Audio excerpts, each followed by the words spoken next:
Good morning, everybody. It is Thursday morning, and I never ever want to be one of these people who only shouts when we're winning.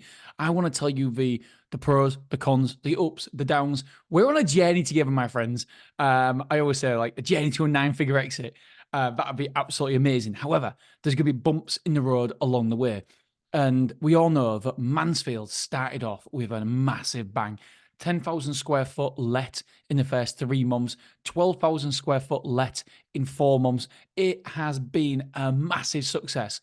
But I know that I've been shouting about the times when it's going well. But I also want to be one of these people who are really open and honest and transparent with you guys when things aren't going so well.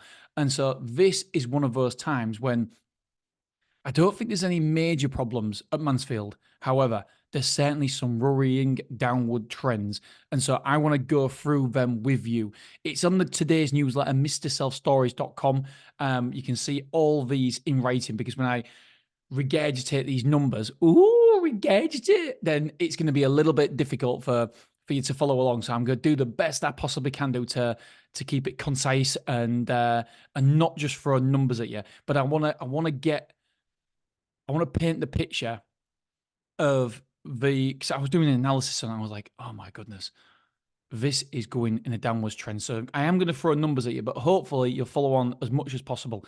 And by the way, a takeaway is here that I think we all need to do analysis on our sites because if we don't take an aerial view every now and again, we're just running blind. But you're not in control of a business. So we need to do analysis. I like to do a weekly analysis, monthly analysis. And don't get me wrong, weekly and daily analysis and monthly analyses, they're all great. But you don't want to make too many long-term decisions based on short-term results. However, when you get quarterly results, and you can see a trend, then you can make decisions based upon a quarterly results because obviously the sample size is bigger. And so therefore you can trust it a little bit more. And with this sample size that we're showing you now, then I believe we can iterate, we can improve, and we can look at those results and we can make informed decisions and we can change the trajectory of the business. Okay, so I'm going to go through quotes. I'm going to go through reservations. I'm going to go through conversions to reservations. I'm going to go through move-ins. I'm going to go through conversions to move-ins. And then I'm going to go through the amount of square foot moved in and compare it each and every single month.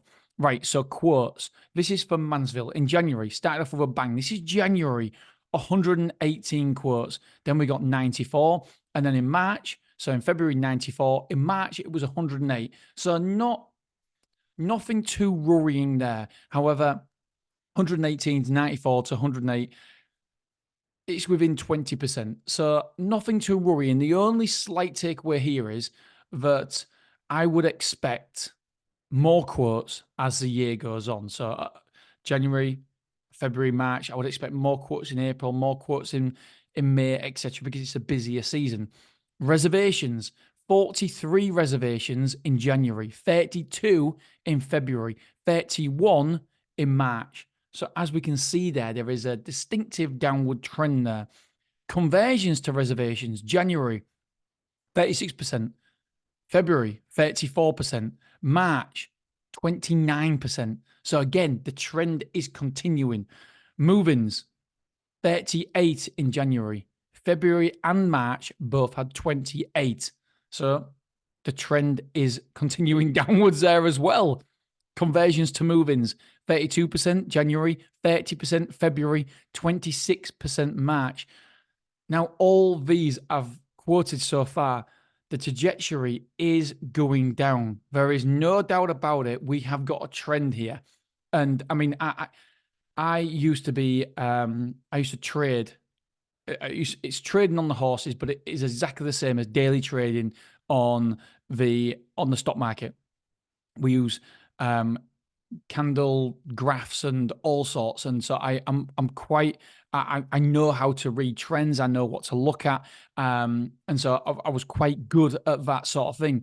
So let's go to the amount of square foot moved in. So January, 3,320 square foot moved in. February, 3,385. So no difference there. March, 2,070. Holy shit, that's That is worrying. That is really, really worrying there. So we already know from January to March in quotes reservations, conversion rates, move-ins, conversion rates to move-ins, and amount of square foot, there is a downward trend. However, I don't want to paint a real bad picture here because there is reasons. We're very, very lucky in self-storage. We can normally pinpoint where something's going wrong. What I did was thinking, okay, this was last night. Right, there's been 10 days of April. 10 days of April. So can we have a look at the results of those 10 days and see what's been happening? And why not? So there's been in 10 days of April, there's been 30 quotes, 10 reservations. So that's a conversion rate of 33%. There's been 5 move-ins, so that's a conversion rate of 17%. There's only been 350 square foot moved in. And so what I wanted to do is times them by 3. The reason I times them by 3 is because then that's what April would do based on them 10 days, the first 10 days. There's 30 days in April. And so, don't get me wrong, this isn't an exact science, but it gives you some idea as to what April's going to be like. With the first 10 days of April, if it played out for the rest of April, this is what would happen. And it's quite shocking, really. That would mean 90 quotes in April, 30 reservations, again, a 33% conversion rate, 15 move-ins, a 17% conversion rate, and only 1,050 square foot moved in. So if we added this to the monthly figures we spoke about at first, this is what it'd look like. Quotes.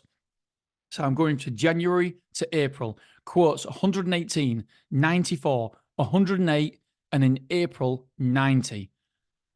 So that means that April is the worst month for quotes in January, February, March, and April. It shouldn't be like that. Quotes is the one thing that I personally can't control. We obviously have pay-per-clicks and SEO, and so we've already been in touch with pay-per-clicks guys, and we're going to be in touch with the SEO and say, look, what is happening? In fact, I'm just going to check. I haven't actually checked. Let's have a look. Storage Mansfield, because we was number 1. Let's have a look, see if we've moved. Number 1 for sponsored. Yeah, we're number 2 for storage in Mansfield. Let's see. Self-storage Mansfield. Sponsored with number 1 again. Oh, we're number 1 for that one. Self-storage Mansfield. Let's just do one more, or maybe even 2 more. Mansfield self-storage. Let's have a look. Not now. Mansfield self-storage. How the hell are they beating us? So we're number 2 there. But Mansfield self-storage limited to containers, he's beating us. I haven't actually come across these guys before. I do not know how this site is beating us. I have no idea how that site is beating us. Anyway, so let's have a look at... So we're number 1 and number 2, Mansfield storage. I can't do storage near me because obviously I'm not there. And we're number 2 there. And then we're number 3 there.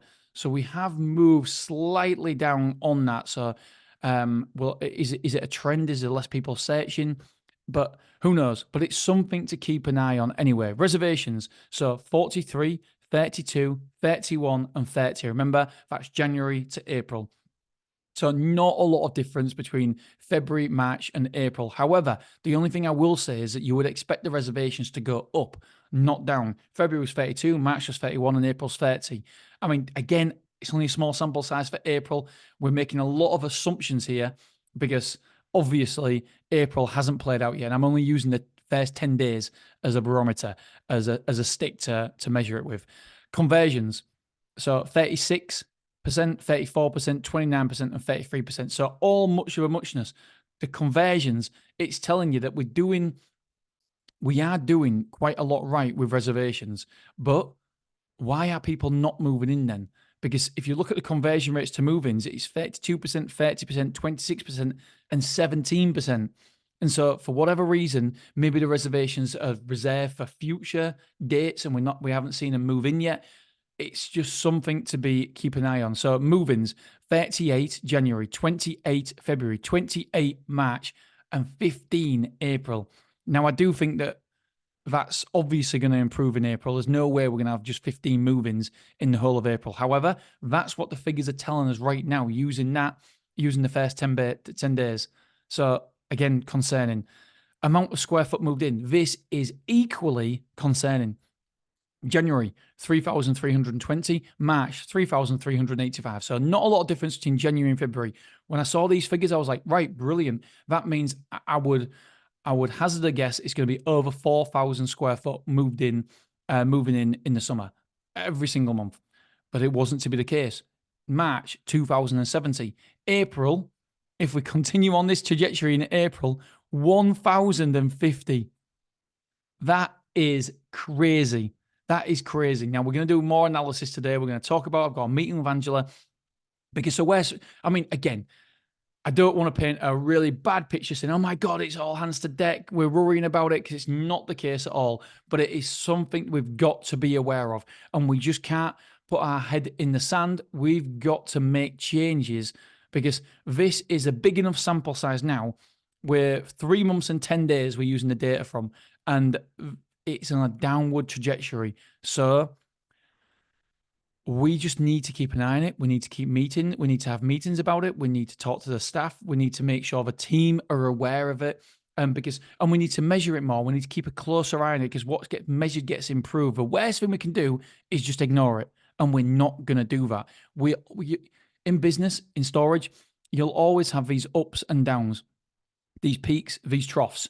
But what we want to do is make sure we're on it, we're aware of it, and we can make changes. The beauty about self-storage is that we can make changes. We can change the offer. We can change the price. We can do all host of different things. So in terms of this, I put here as notes. I could put, wow, you can see there's a downward trend. Nothing majorly to be concerned of, but it's a big enough sample size to know we have a problem. Can we pinpoint where the problem started? And yes, I believe we can. But the good thing about storage is there's usually a way to pinpoint problems. The downward trend started when we increased prices and removed offers. However, the conversion rate is pretty good, on reservations, but the conversion rate to move-ins isn't. March was 26%, and if April's currently 17%.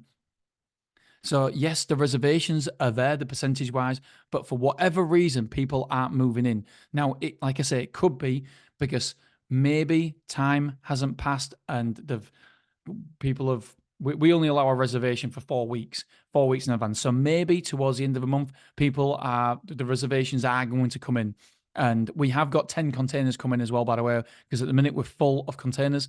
So maybe that will change. Are people moving in smaller rooms? Because in March, we had the same amount of move-ins as we did February. 28 move-ins in March, 28 move-ins in February. However, we moved in 3,385 in February and only 2,070 in March. So the average unit size was massively different. So again, we can read into that. We can say, okay, right, are we too cheap or smaller size units, or are we too dear on the bigger size units? What is the reason why we're not converting the bigger size units? Because in March we didn't.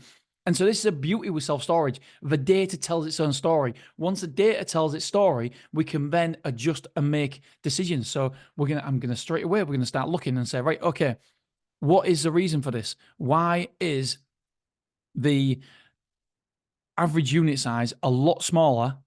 I don't have my phone with me. In March than it was in February. And if we look at it as well, that trajectory has continued exactly the same in April. So the first 10 days of April, people are having roughly the same size units, March and April, moving in. This is move-ins. But they're not in March. It was bigger size units. Is it something to do with containers? Did 10 containers move in February? Or 5 or 6 or whatever? Is that the reason?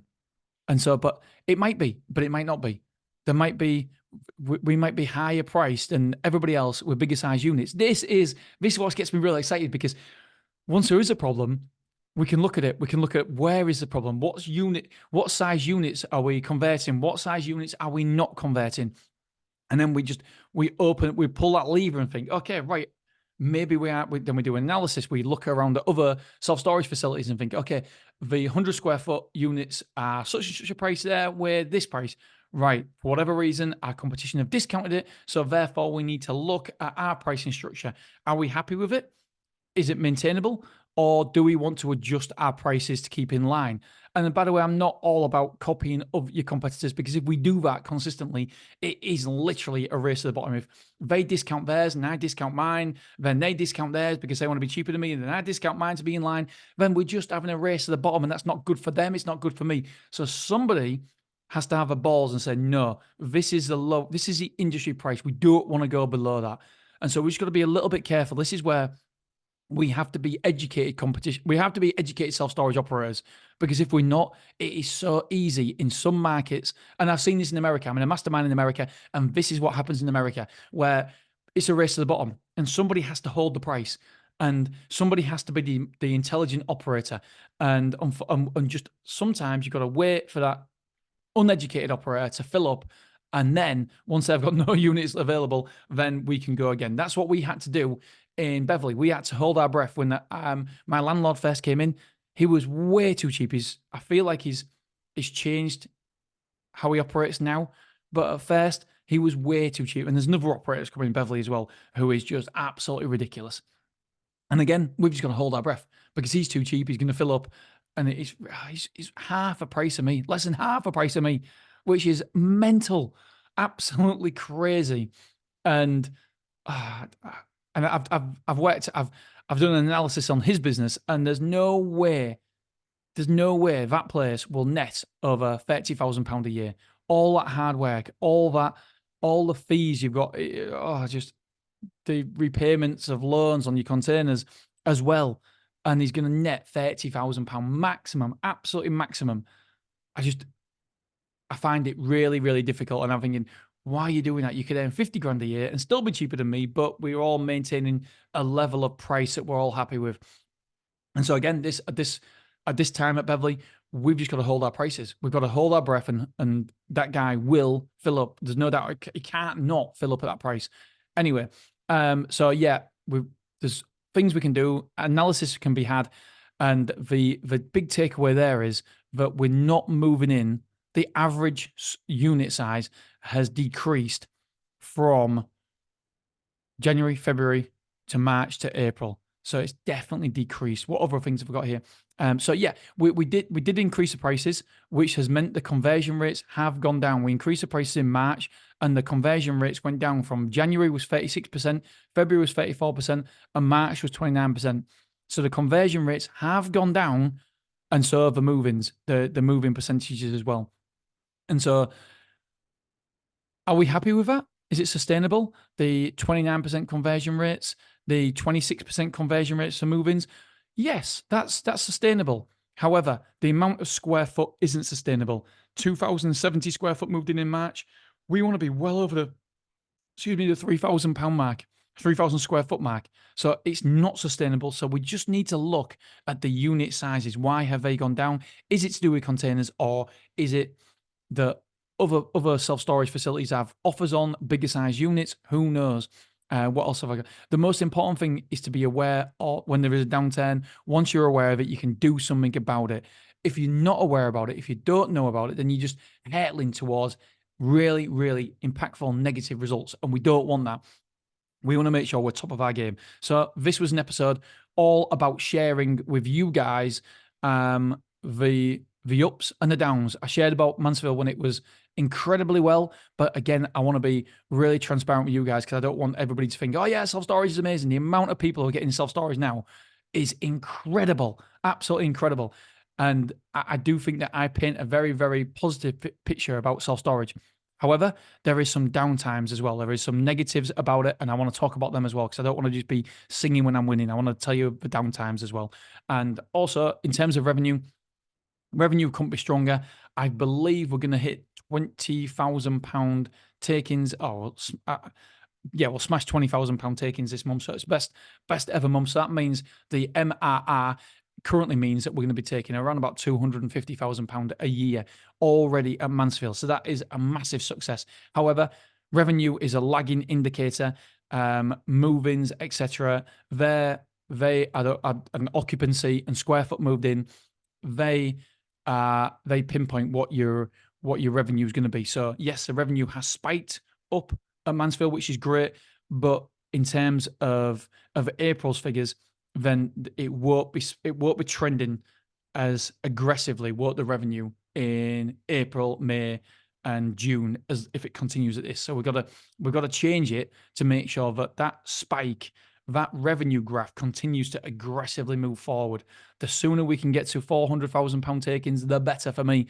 And so we just need to make sure we iterate, we improve, and we look at these figures. All right, my friends, that is it. I'm going to make the kiddies some breakfast, and I'll see you guys soon. Love you. Appreciate you. Bye-bye.